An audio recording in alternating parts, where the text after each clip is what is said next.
Hello student, स्वागत है आपका आईसीटी वर्चुअल क्लासेस में। मैं हूं कविता, आपकी बायो टीचर। उम्मीद करती हूं आप सभी अच्छे होंगे और स्वस्थ होंगे।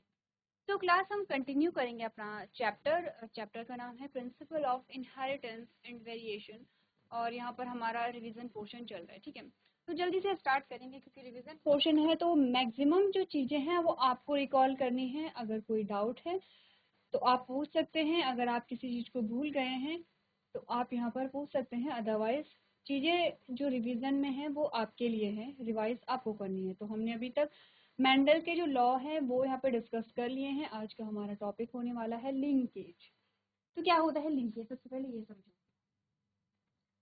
लिंकेज जो है जैसे हमने क्या कहा, लिंक करना, किसी से कनेक्ट करना या किसी से लिंक करना, इसको कहते हैं लिंकेज। लिंक करना, लिंकेज क्या है? लिंकेज एक प्रोसेस है। सबसे पहले हमने क्या बोला, हमने कहा लिंक जो शब्द है उसका मतलब क्या है, किसी से कनेक्ट करना। जैसे हमने कहा कि हम दो चीज़ों को आपस में लिंक कर रहे हैं या दो चीज़ों को आपस में कनेक्ट कर रहे हैं, तो ये हुआ लिंक करना। चलो, तो हमने यहाँ पर क्या बात की है, तो लिंक तो एक शब्द है। अगर हम लिंकेज कर रहे हैं तो लिंकेज हमने कहा एक प्रोसेस है। ठीक है, सबसे पहले तो यही है कि आपको खुद रिकॉल करना है लिंकेज होती क्या है, लिंकेज हम पढ़ क्यों रहे हैं। लिंकेज के साथ साथ एक और चीज होती है, वो होती है यहाँ पे क्रॉसिंग ओवर। दोनों एक दूसरे के क्या है, अपोजिट आती हैं जो प्रोसेस होती है। तो सबसे पहले तो लिंकेज को समझिए, लिंकेज क्या होता है, देन आप समझेंगे यहाँ पे क्रॉसिंग ओवर को। ठीक है, लिंकेज में हमने अभी तक क्या चीजें पढ़ी है, देखो हमने कहा जब भी गैमीट फॉर्मेशन होता है, तो यहाँ पर जैसे हमने प्रीवियस लेक्चर में जब हम चैप्टर को पढ़ रहे थे तो हमने कुछ चीजें डिस्कस की थी। ये सारी आपकी प्रीवियस, ये सारी चीजें आपने जब चैप्टर पढ़ा होगा तो आपने सारी चीजें डिस्कस कर रखी हैं। हम इन्हीं को यहाँ पे डिस्कस करेंगे, रिवाइज करेंगे। देखो यहाँ पर सेल डिवीजन की बात हो रही है। क्लास 11 में एक चैप्टर हमारे पास आता है, cell cycle and cell division. Cell cycle और सेल डिवीजन में हमने दो चीजें पढ़ी थी, माइटोसिस और मियोसिस। ठीक है, माइटोसिस और मियोसिस में हमने क्या पढ़ा था, देखो सबसे पहले तो सेल साइकिल जो होती है, सेल साइकिल में हमने क्या पढ़ा था, हमने कहा था G1 फेज होता है, S फेज होता है, G2 फेज होता है, ऐसे ही हमने पढ़ा था। तो ये पूरी एक सेल साइकिल है। एक सेल साइकिल जब एक पूरी कंप्लीट होती है, जब एक सेल साइकिल पूरी कंप्लीट होती है, ठीक है, ये साइकिल गुजरेगी किससे, सेल साइकिल से, जो कि यहाँ पर 24 घंटे की होती है, 24 आफ्टर 24 आवर्स हम देखते हैं इस सेल से यहाँ पर दो सेल बन जाती हैं, ये न्यूक्लियस है। ठीक है, तो आपने कहा जब एक सेल साइकिल कंप्लीट होती है तो एक सेल से दो सेल बनते हैं। सेल डिवाइड करके क्या बनाती है, जो यहाँ पे न्यू सेल है या जो डॉटर सेल है उनका फॉर्मेशन होता है। अब हमने दो चीजें पढ़ी थी यहाँ पर, जब सेल साइकिल और सेल डिवीजन पढ़ रहे थे तो माइटोसिस पढ़ी थी और मियोसिस पढ़ी थी। हमने कहा अगर हम सारी जो अदर सेल्स हमारी होती हैं उनकी बात करें तो वहां पर हमने माइटोसिस पढ़ा था। ठीक है, मियोसिस बता रखा है, चलिए हमने माइटोसिस पढ़ा था। माइटोसिस में जो है हमने कहा सिंपली एक सेल जो है वो डिवाइड कर रही है, एक सेल से दो सेल का फॉर्मेशन हो रहा है।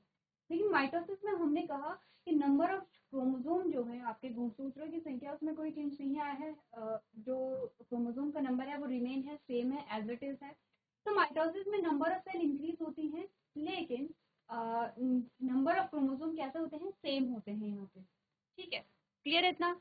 अब हम बात करते हैं कि हमारी सारी सेल्स में होता है, जितनी भी हमारी सेल हैं सारी सेल्स में होता है। हम बात करते हैं जब मियोसिस के बारे में, तो मियोसिस की जो प्रोसेस आपने कहाँ पढ़ी थी, जब हम गैमेट फॉर्मेशन को पढ़ रहे थे। ये आपने प्लांट्स में भी पढ़ी है। आपने एक चैप्टर पढ़ा है यहाँ पर जिसमें पहला जो चैप्टर है आपका वो है reproduction in flowering plants, then second chapter आपका आता है रिप्रोडक्शन इन ह्यूमन, और दोनों में आपने मियोसिस की प्रोसेस पढ़ी है। मियोसिस में क्या होता है, गैमेट फॉर्मेशन होता है।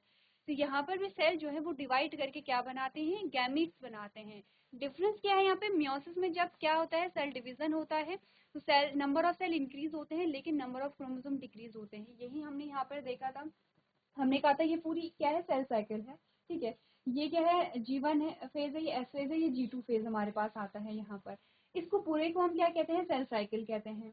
ठीक है, अब सेल साइकिल में हमने देखे थे अलग अलग जो स्टेप्स हमारे पास आते हैं, अलग अलग फेजेस हमने पढ़े थे। हमने कहा था कि इंटरफेज आता है यहाँ पर, और आपने कहा कि जो एम फेज आता है जैसे माइटोसिस या मियोसिस आपने पढ़ी थी। क्लियर है। अब यहाँ पर आपको पूरे जो सेल चैप्टर है अभी आपको याद होना चाहिए, ध्यान होनी चाहिए, ये चीज़ें आपके आगे भी बहुत काम आएंगी। जैसे कि सेल चैप्टर जब हमने पढ़ा है, सेल साइकिल जब हमने पढ़ी है, तो हमने कहा मियोसिस यहाँ पर होती है। मियोसिस में क्या क्या चीज़ें पढ़ी थी, पी मैट करके हमने याद किया था, अगर आपको ध्यान होगा तो हमने पी मैट करके याद किया था, जिसमें हमने प्रोफेज, मेटाफेज, एनाफेज, टीलोफेज इसकी हमने बात की थी यहाँ पर। ठीक है, तो आपने कहा प्रोफेज 1, फिर आपने प्रोफेज 2 भी पढ़ा था, जैसे प्रोफेज, मेटाफेज, एनाफेज, टीलोफेज, ये सारे आपने फर्स्ट स्टेप पढ़े थे। फिर आपने प्रोफेज 2, मेटाफेज 2, एनाफेज 2, टीलोफेज 2 ऐसे करके हमने स्टेप्स यहाँ पे पढ़े थे। तो आपने कहा पहले स्टेप में क्या हो रहा है, एक सेल से 2 सेल बन रही है, ठीक है, और दूसरे स्टेप में क्या बन रहा है, 2 से 4 सेल यहाँ पर बन रही है। सारी जो सेल्स बन रही है उनमें नंबर क्या है, यहाँ पे क्रोमोसोम का एन नंबर है। एन नंबर का मतलब होता है हाफ नंबर ऑफ क्रोमोसोम यहाँ पर आता है। तो मियोसिस में बेसिकली क्या कर रहे हैं, यहाँ पे जो क्रोमोसोम है आपके वो स्प्लिट हो रहे हैं। आपने का जो क्रोमोसोम है वो स्प्लिट कैसे होंगे, देखो हमने सबसे पहले क्या बोला था कि जब यहाँ पे 23 आवर्स जो प्रिपरेशन होती है सेल डिवीजन की, तो प्रिपरेशन में क्या क्या चीजें हमने पढ़ी थी, जी1 फेज में क्या हो रहा है, एस फेज में क्या है, जी2 फेज में क्या है, सब में जो भी मटेरियल सेल के अंदर है उसका जो कंसेंट्रेशन है वो डबल हो रहा है। और ऐसे ही हमने क्या बोला था, जो यहाँ पे आपका जेनेटिक मटेरियल है उसमें जो उसका जो कंटेंट है वो भी डबल होगा। ऐसे नहीं कि क्रोमोसोम का नंबर डबल हो गया है, आपने कहा जैसे कि ये आपका क्रोमोसोम है और इसका जो कंटेंट है वो डबल हो गया, तो यहाँ इसकी कॉपी बन जाती है, यहाँ इसकी कॉपी बन जाती है, ऐसे करके 2 क्रोमोसोम है और दोनों की कॉपी बन गई है। अब आपने कहा कि दोनों की कॉपी बन गई है, तो अब क्या होगा, यहाँ पे प्रिपरेशन हो गई सेल डिवीजन की। एट लास्ट क्या होगा, हमने यही तो बोला था, ये सेपरेट हो जाएंगे, ये सेपरेट हो जाएंगे और एक सेपरेट जो यहाँ पे क्रोमोसोम उसका फॉर्मेशन कर देते हैं। तो 2 क्रोमोसोम से 2 नए क्रोमोसोम बने हैं, टोटल 4 क्रोमोसोम हमारे पास आ जाते हैं, कुछ ऐसा होता है। ठीक है, तो हम यहाँ पे क्या बात कर रहे थे, आपने कहा जो यहाँ पे जो कंटेंट है वो डबल हो गया, चाहे वो जेनेटिक मटेरियल हो, वो प्रोटीन यहाँ पर हो, ठीक है, वो सेल ऑर्गेनलीज यहाँ पर हो, सारी चीजें डबल हो गई है। अब पीमैट करके हमने जब याद किया था तो हमने कहा प्रोफेज आता है। प्रोफेज में क्या चीजें आपने पढ़ी थी, क्या क्या चीजें प्रोफेज में हुई थी, आपने कहा था प्रोफेज में जो न्यूक्लियर मेम्ब्रेन है, अब अर्ली प्रोफेज और लेट प्रोफेज हमने पढ़ा था। हमने कहा न्यूक्लियर मेम्ब्रेन जो है वो थोड़ा थोड़ा टूटने लगी है, डिसअपेयर होने लगी है, यहाँ पर जो सेल ऑर्गेनेली है वो थोड़ा थोड़ा डिसअपेयर होने लगे हैं, और जो जेनेटिक मटेरियल है वो कंडेंस होने लगा है, जो क्रोमोसोम है आपके वो कंडेंस होने लगे हैं। ठीक है, प्रोफेज में ये सारी चीजें हमने पढ़ी थी। मेटाफेज में हमने क्या कहा था, मेटाफेज में हमने कहा कि यहाँ पर जो जेनेटिक मटेरियल है वो कम्प्लीटली कंडेंस हो गया है, याद है आपको, अगर आपको ध्यान होगा, यहाँ पर देखो ये हमारे पास सेल आती है। अब यहाँ पर जो जेनेटिक मटेरियल, ऐसा नहीं है कि आपके जो क्रोमोसोम है वो हमेशा ऐसे रहते हैं, ऐसा आप कब देख पाते हैं, मेटाफेज में ही ऐसा है, आप क्रोमोसोम जो रॉड शेप है ऐसे देख पाते हैं, अदरवाइज जो आपके जो क्रोमोसोम है वो ऐसे वैसे थ्रेड लाइक स्ट्रक्चर में ऐसे रहते हैं। धीरे धीरे आपने कहा ये कंडेंस होने लगेंगे, यानी कि ये थ्रेड जो है वो धीरे धीरे कंडेंस जब होने लगते हैं तो अब यहाँ पर शेप आने लगती है। ठीक है, तो हमने कहा था कि प्रोफेज में हल्की हल्की शेप में ऐसे आने लगे हैं, ऐसे ऐसे शेप में आने लगे हैं। मेटाफेज में क्या होता है, मेटाफेज में ये कंप्लीटली कंडेंस हो जाते हैं और ये ऐसे मेटाफेजिक प्लेट पे ऐसे अरेंज हो जाते हैं। ठीक है, ये इनकी कॉपी होती है ये। अच्छा, एक और चीज जो यहाँ पर बनते हैं, एक और चीज जो आपने कहा, स्पिंडल फाइबर का फॉर्मेशन भी यहाँ पे स्टार्ट हो जाता है, यहाँ पे आपको ध्यान होगा, यहाँ पे स्पिंडल फाइबर का फॉर्मेशन भी हो जाता है ऐसे। ठीक है, स्पिंडल फाइबर का फॉर्मेशन हो जाता है तो ये ऐसे ऐसे कनेक्ट हो जाते हैं, ऐसे करके कुछ कनेक्ट हो जाते हैं। ये प्लेट जो है ये मेटाफेजिक प्लेट है, ये हमने मेटाफेज में पढ़ा था। ठीक है, अब उसके बाद एनाफेज में क्या आता है, फाइनली एनाफेज में ये ऐसे स्ट्रेच करते हैं, ये स्पिंडल फाइबर ऐसे खींचेंगे, ठीक है, ये ऐसे खींचेंगे, ये क्रोमोसोम ऊपर और ये क्रोमोसोम नीचे आ जाएंगे। फाइनली ये जो क्रोमोसोम है इनकी जो कॉपी है ये इनसे अलग हो जाती है। अब हमारे नॉर्मल सेल में कितने क्रोमोसोम होते हैं, 46 क्रोमोसोम होते हैं, यहाँ पर नंबर ऑफ क्रोमोसोम डबल हो जाएगा इस कंडीशन में। ठीक है, एंड उसके बाद टीलोफेज में क्या आता है, टीलोफेज में आपने कहा यहाँ से जब क्रोमोसोम हाफ इधर आ गए हैं, ये आपका 11th का टॉपिक है, लेकिन ऐसा नहीं है कि आप कि ये अभी काम नहीं आएगा, आप देख रहे हैं कि आपके पास टॉपिक आ रहा है। ठीक है, ऐसे, अब क्रोमोसोम ऐसे यहाँ पर क्या हो गए हैं, अलग हो गए हैं। अब क्या होगा देखो, अब यहाँ पर जो सेल मेम्ब्रेन है ये तो कैरियोकाइनेसिस हो गई है, अब होगी साइटोकाइनेसिस, और जब साइटोकाइनेसिस होती है तो एक सेल से यहाँ पर दो सेल बन गए हैं, एक सेल से क्या हो गए हैं, दो सेल यहाँ पर बन गए हैं। अब ये सारी चीजें हम यहाँ क्यों पढ़ रहे हैं, सेल डिवीजन तो हमारा टॉपिक था ही नहीं, तो हम यहाँ क्यों पढ़ रहे हैं, हम यहाँ इसलिए पढ़ रहे हैं ताकि आप लिंकेज को समझ पाएं कि लिंकेज क्या होता है।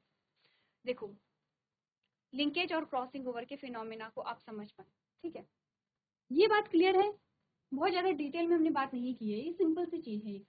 अब लिंकेज का मतलब क्या होता है, हमने कहा जब भी गैमीट फॉर्मेशन हो रहे हैं तो क्रोमोसोम स्प्लिट हो रहे हैं, ठीक है, ये जैसे ये क्रोमोसोम है, ठीक है, अब जब यहाँ पे गैमीट बनेंगे तो ये आधे क्रोमोसोम 50%, फॉर एग्जांपल 50% क्रोमोसोम ये है और 50% क्रोमोसोम ये है, तो 50% क्रोमोसोम इस गैमीट में आ गए हैं और 50% क्रोमोसोम इस गैमीट में आ गए हैं। ये फिनोमेना पता है, इसी को समझने के लिए आपको यहाँ पर सेल डिवीजन, सेल साइकिल के बारे में बोला गया था। अब हमने कहा कि क्या हो गया है यहाँ पे, अच्छा आगे का जो ये वाला जो प्रोसेस है वो आगे आपको बताई जाएगी। देखो यहाँ पे तो सिंपली क्या हुआ है, आपने कहा कि जो एक सेल से दो सेल बनी है, जैसे कि एक सेल से दो सेल बनी है, ऐसे दो सेल से चार सेल बनेंगी, ठीक है, इन दोनों में भी आगे क्या होगा, डिवीजन होगा, दो सेल से चार सेल बनेंगे। अब यहाँ पर क्या होगा, जो क्रोमोसोम है वो स्प्लिट हो जाते हैं और उनमें जो क्रोमोसोम का जो नंबर होता है वो 46 के बजाय 23 यहाँ पर रह जाता है, ठीक है, 46 यानी कि 23 पेयर, 23 जोड़े, और 23 का मतलब क्या है, यहाँ पे 23 हमने कहा कि 23 क्रोमोसोम वहाँ पर क्या रह जाएंगे, ठीक है। अब ये 23 यानी कि 46 से ये टोटल 46 क्रोमोसोम है, ठीक है, 46 का 20% क्या है, 23 क्रोमोसोम, 23 क्रोमोसोम, तो ये 23 क्रोमोसोम यहाँ गए, ये 23 क्रोमोसोम यहाँ चले गए हैं, इसको हम क्या कह रहे हैं, हैप्लॉइड कंडीशन,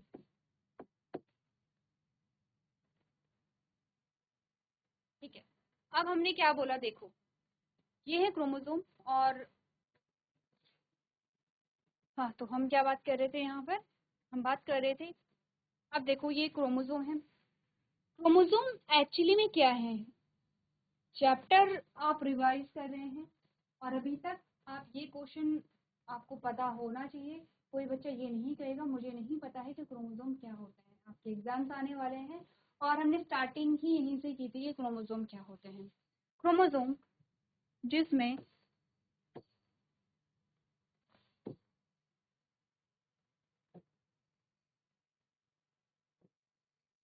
क्रोमोसोम जिसमें आपका डीएनए प्रेजेंट है, ये जो डीएनए है इसके साथ साथ आपकी हिस्टोन प्रोटीन प्रेजेंट है, इसके अलावा यहाँ पर नॉन हिस्टोन प्रोटीन प्रेजेंट है, ठीक है।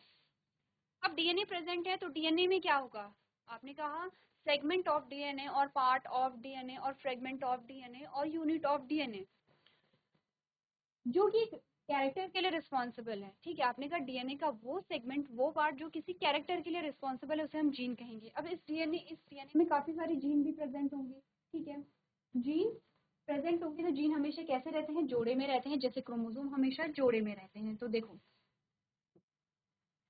हम एक सिंगल क्रोमोसोम की बात करेंगे, ठीक है, अब हमने कहा एक जीन ये है हमारे पास और एक जीन हमारे पास ये है, ठीक है, अब इसके एलील दूसरे क्रोमोसोम में प्रेजेंट होंगे, इतना तो हमें पता है कि ये एक सेपरेट जीन है, फॉर एग्जांपल ये हाइट के लिए तो इसे हम कैपिटल टी कह रहे हैं, और आपने कहा कि ये यहाँ पर हेयर कलर के लिए है तो हम इसे एच से डिनोट कर देते हैं, हेयर कलर, ठीक है, फॉर एग्जाम्पल। अब हमने कहा ये दोनों डिफरेंट जीन है, इन दोनों के ये दोनों डिफरेंट कैरेक्टर को रेगुलेट करेंगे, इनके जो यहाँ पे एलील होंगे वो इसके दूसरे क्रोमोसोम में होंगे जो दूसरे गैमेट में चला गया है। आपने कहा दो जीन बहुत पास पास होते हैं, दो जीन जब बहुत पास पास होते हैं तो ये आगे जब नेक्स्ट गैमेट में पास होते हैं तो वो ये साथ में ही पास होंगे, साथ में ही तो पास होंगे, हमने कहा यहाँ पर बात कर रहे हैं कि एक जीन यहाँ पर है और एक जीन यहाँ पर है।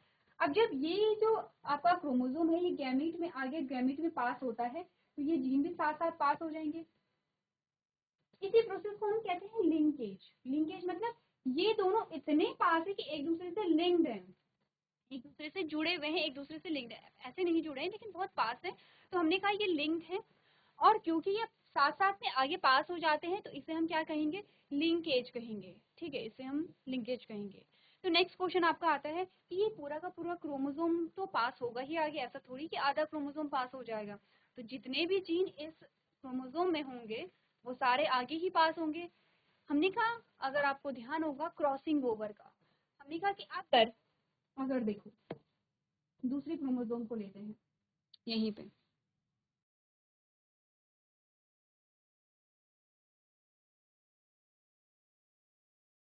अब मैं सिर्फ यहाँ पे डीएनए बना रही हूँ, histone protein non histone protein अभी नहीं बना रही हूँ, ठीक है, चीजों पे ध्यान दीजिए। हमने कहा एक जीन तो यहाँ पे प्रेजेंट है, ठीक है, एक जीन यहाँ पे प्रेजेंट है और एक जीन यहाँ पे प्रेजेंट है। ऐसा ही इसका एक जीन यहाँ पे प्रेजेंट है और एक जीन यहाँ पे प्रेजेंट है। अब क्या होता है, समहाउ कंडीशन ऐसी आए कि ये जो क्रोमोसोम है, क्योंकि ये पेयर में प्रेजेंट है, ये ऐसे पेयर में प्रेजेंट है, और ये एक दूसरे से अगर कोलैप्स कर दें, एक दूसरे से अगर अटैच हो जाएं, जुड़ जाएं, तो ये क्या कर देते हैं, ट्रांसफर कर देते हैं। ये अपना जीन इसे दे देता है और ये अपना जीन इसे दे देता है। अगर क्रोमोसोम बहुत अलग अलग हो, अगर क्रोमोसोम के बीच की दूरी ज्यादा हो, तो ये क्या होंगे, कोलैप्स कर लेंगे और जीन की यहाँ पे अदला बदली हो जाती है। जब जीन की अदला बदली हो जाती है तो आपने कहा कि जब ये गैमीट में पास होते हैं तो एक नए कॉम्बिनेशन के साथ पास होते हैं। ठीक है, इसको क्रॉसिंग ओवर कहते हैं। क्रॉसिंग ओवर यानी कि एक्सचेंज हो रहा है जीन का। ये तभी पॉसिबल है जब जीन बहुत दूर दूर रहते हैं। जब क्या होते हैं यहाँ पे, जीन जो है वो बहुत दूर दूर होते हैं, तो ये फिनोमेना जो है वो लिंकेज कहलाएगा और ये फिनोमेना आपका क्रॉसिंग ओवर कहलाएगा। तो सबसे पहले लिंकेज को पढ़िए आप। लिंकेज की डेफिनेशन क्या है उसको आपको खुद पढ़ना है, ध्यान से देखिए, पढ़िए, रिवाइज कीजिए। अगर कहीं पर कोई भी कंफ्यूजन है तो आप लोग पूछ सकते हैं। चलो लिंकेज पढ़ लिया है, अब आए क्रॉसिंग ओवर पे। क्रॉसिंग ओवर की डेफिनेशन आपको पढ़नी है।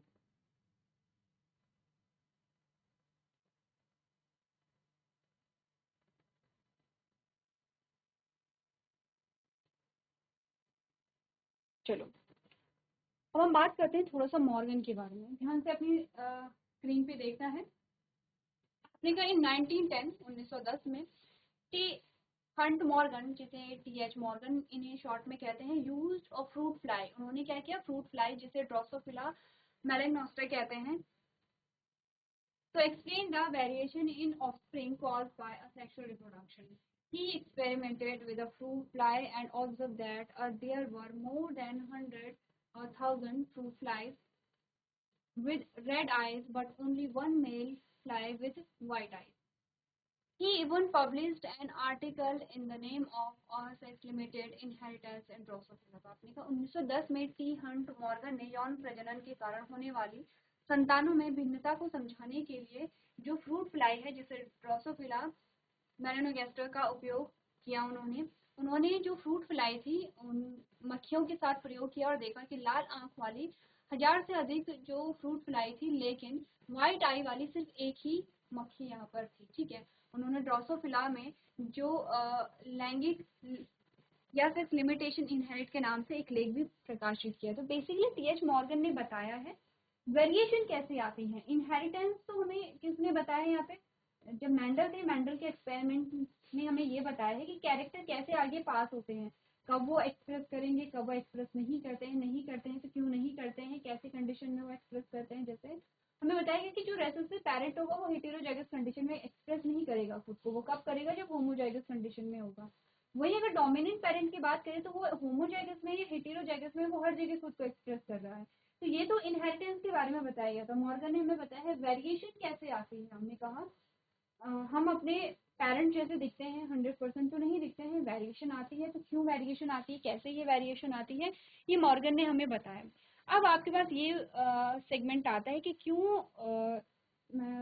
मॉर्गन ने अपने एक्सपेरिमेंट के लिए ड्रोसोफिला को यूज किया या फ्रूट फ्लाई को यूज किया है। तो ये काफी बार क्वेश्चन आपसे पूछा जाता है कि क्या रीजन हो सकते हैं। तो रीजन क्या है, आपने कहा one can easily differentiate both male and female. सबसे पहले तो मेल और फीमेल को इजिली आइडेंटिफाई किया जाता है। जहाँ फीमेल बड़ी तो मेल यहाँ पे क्या होता है, छोटा होता है दिखने में। ठीक है, one single mating is capable of producing many offspring. आपने कहा कि यहाँ पर जो एक बार में मेटिंग से बहुत सारे जो ऑफस्प्रिंग है वो आपके पास आ सकते हैं, जिससे कि आप यहाँ पर अपने एक्सपेरिमेंट कर सकते हैं। It can easily cultivate in the synthetic medium in the laboratory. आपने कहा कि इसे प्रयोगशाला में सिंथेटिक माध्यम से आसानी से विकसित किया जा सकता है। It has a shorter life span of about 2 weeks. Short life cycle है, तो आपने कहा जितनी छोटी लाइफ साइकिल है उतनी जल्दी आपको रिजल्ट यहाँ पर देखने को मिलेंगे। आपने कहा different types of heredity variations are available. इनमें भी काफ़ी सारे कैरेक्टर्स है जो आपने जैसे मेंडल ने पी प्लांट में देखे थे, वैसे ही जो फ्रूट फ्लाई है उसमें भी काफ़ी सारे जो कैरेक्टर थे जो कि यहाँ पर इजी थे एक्सपेरिमेंट करने में, या फिर आपने कहा कि जिन कैरेक्टर का यूज करके यहाँ पर क्या किया जा सकता था, एक्सपेरिमेंट किया जा सकता था। तो ये पॉइंट्स इंपॉर्टेंट है, पूछा जाता है चाहे आप पी प्लांट से रिलेटेड कहिए, लेकिन मेंडल ने क्यों पी प्लांट को अपने एक्सपेरिमेंट के लिए चूज किया, या फिर मॉर्गन ने क्यों अपने एक्सपेरिमेंट के लिए फ्रूट फ्लाई को यूज किया। चलो, अब ये बात हमने कर ली है, तो आगे बढ़ेंगे और हम बात करेंगे रिकॉम्बिनेशन या क्रॉसिंग ओवर किसे कहते हैं। ये आपके पास जो आपकी बुक में भी क्रॉस करके दिखाया गया है, इंपॉर्टेंट है, आप लोग प्रैक्टिस करेंगे क्योंकि यहीं पर बहुत ज़्यादा डाउट आते हैं और यहीं पर आप बहुत ज़्यादा कंफ्यूज करते हैं, क्योंकि आप जो इनिशियल्स हैं वो भी चेंज होंगे, आप कैसे रिप्रेजेंट कर रहे हैं डोमिनेंट और रिसेसिव को, वो भी थोड़ा सा चेंजेस इनमें आएंगे। तो एक बार आप लोग घर से रिवाइज करके लेके आएंगे। तो आज के सेशन में हम इतना ही करेंगे। अभी तक क्लास में बने रहने के लिए आपका धन्यवाद।